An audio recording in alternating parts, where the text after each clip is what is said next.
मैं योग और ऐसी समाधि का वर्णन कर रहा हूँ जिसमें बिना परिश्रम से ब्रह्म साक्षात्कार हो जाता है। योग का मतलब युज शब्द है, युज धातु से योग बनता है। योग का मतलब होता है मिलना। क्या मतलब होता है? मिलना।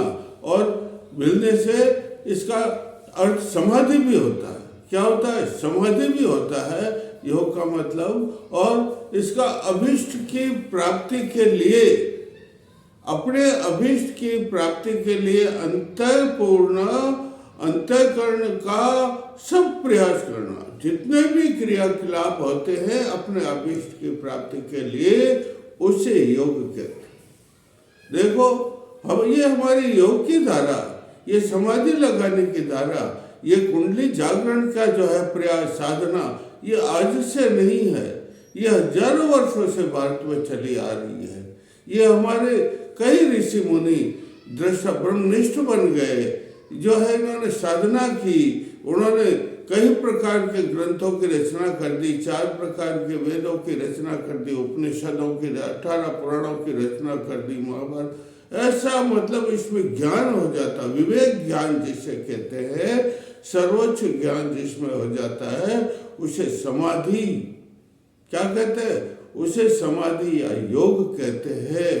ये जो है, इसमें जो है कई प्रकार, जैसे एक वृक्ष होता है, वृक्ष में मूल, जड़, तना, फल, फूल आदि सब होते हैं। उसी प्रकार समाधि में भी अनेक प्रकार के अंग होते हैं। जैसे पतंजलि समाधि का कह रहे हैं अष्टांग योग। क्या कहते हैं? 8 प्रकार, यम, नियम, आसन, प्राणायाम, प्रत्याहार, ध्यान, धारणा और समाधि।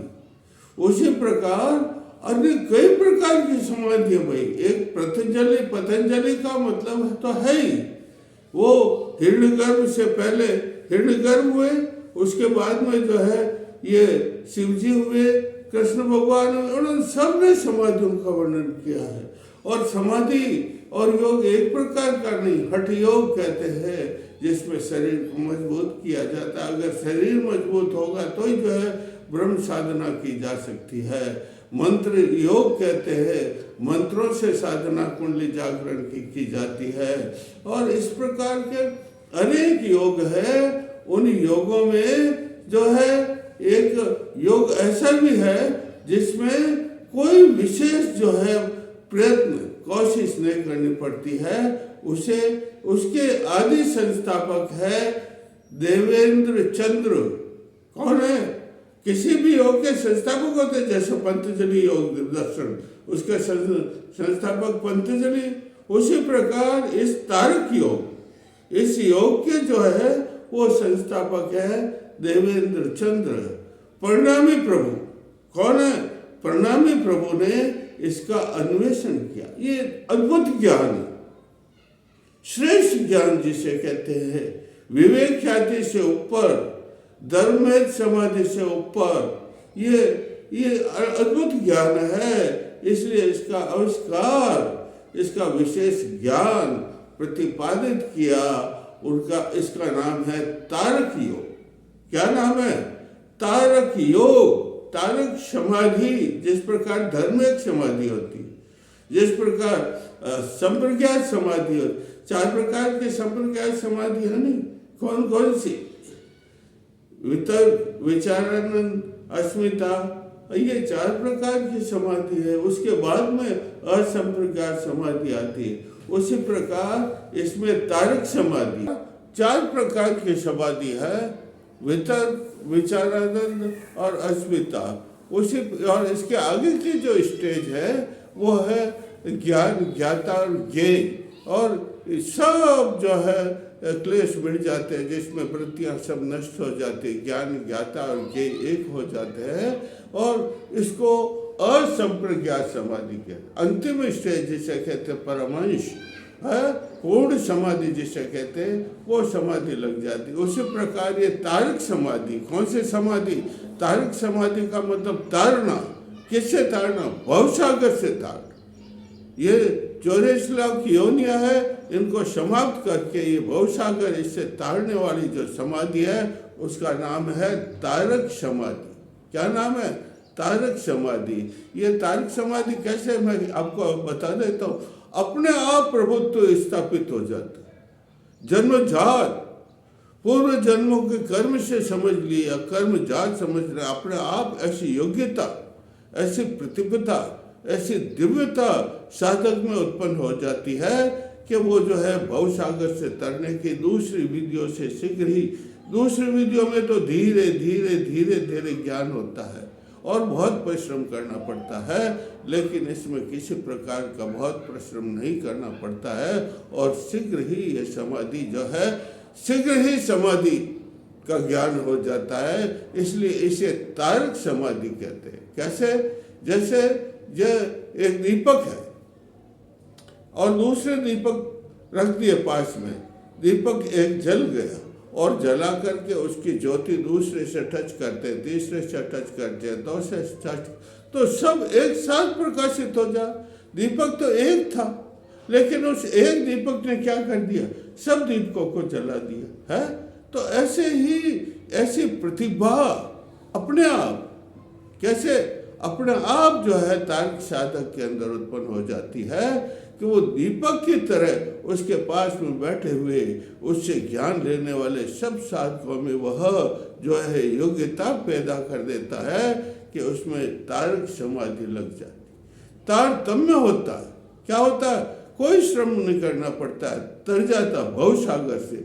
इसलिए इसका नाम तारतम्य समाधि, तारतम्य समाधि भी कहते, इसको ब्रह्म समाधि भी कहते। क्या कहते हैं? ब्रह्म समाधि भी इसको कहते हैं।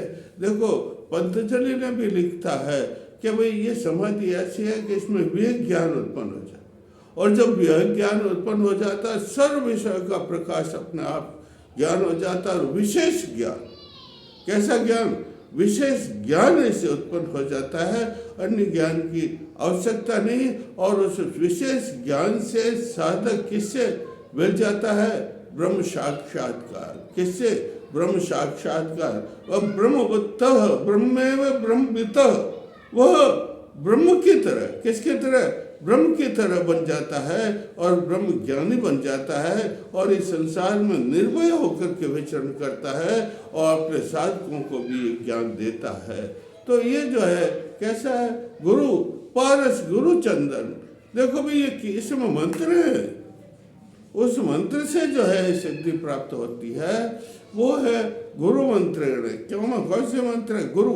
अरे इसमें सबसे ज्यादा श्रेष्ठ किसको माना जाता है? गुरु को माना जाता है। किसको माना जाता है? गुरु चंदन, गुरु पारस और गुरु कंचन, गुरु पारस, गुरु चंदन प्रणाम और गुरु दीपक भये और साधक कियो अपने समान।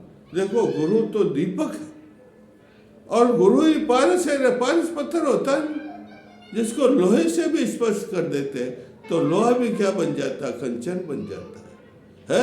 और कंचन खरा सोना है भाई ये, और जो है चंदन है गुरु, तो इसको जो है दीपक बनते। गुरु क्या बन गया?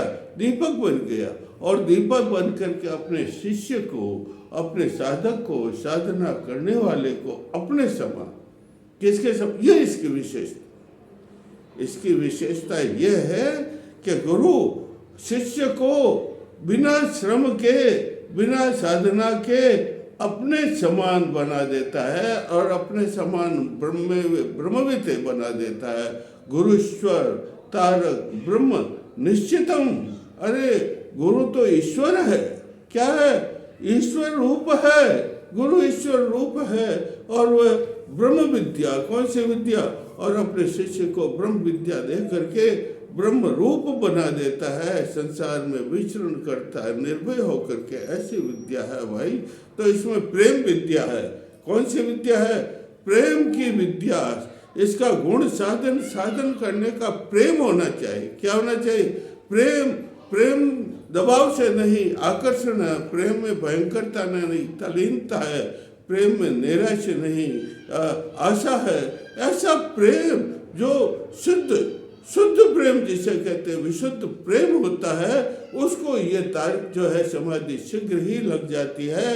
उसको किसी प्रकार की हठ योग की तरह, हठ योग में कितने प्राणायाम, लोम विलोम कितने प्राणायाम करने पड़ते हैं, कितने आसन करने पड़ते हैं, कितनी मुद्राएं करनी पड़ती है, लेकिन इसमें किसी प्रकार के प्राणायाम, मुद्रा और कुछ करने की जरूरत नहीं। एक प्रेम योग है। कौन सा योग है? प्रेम योग से उसमें साधक में अपने आप ऐसी योग्यता, ऐसी दिव्यता उत्पन्न हो जाती है कि वो भव सागर से तरने के योग्य बन जाता है। इसलिए इस साधना का नाम, इस योग का नाम, इस समाधि का नाम तारक समाधि है। क्या समाधि? ये धर्म एक समाधि से भी अच्छी है।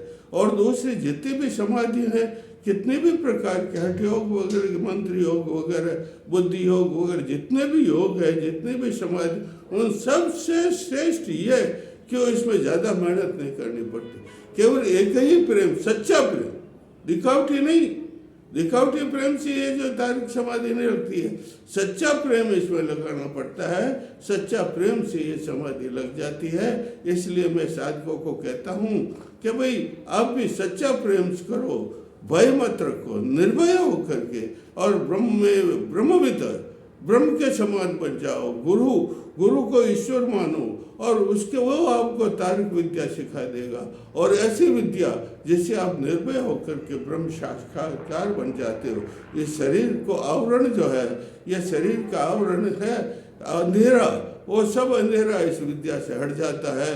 और एक दीपक के समान, प्रज्वलित दीपक के समान, सूर्य के समान साधक प्रकाशमान हो जाता है। और साधक प्रकाशमान होकर के स्वयं स्वरूप बन जाता है, स्वयं ब्रह्म बन जाता है। और अपने साधकों को, सिद्धियों को भी ब्रह्म रूप दे देता है, प्रकाश रूप देता है, विभूतियाँ दे देता है, धन संपत्ति सब दे देता है। किसी प्रकार का निर्णय डरता नहीं, भय नहीं होता है। और अनेक प्रकार के जो है उसको सिद्धियाँ प्राप्त होती है, और भव सागर से पार होकर के वो आगे पहुंचता है। इसलिए आप मेरे इस चैनल को सब्सक्राइब करें, लाइक करें और कमेंट भी करें। आगे मैं कल बताऊंगा।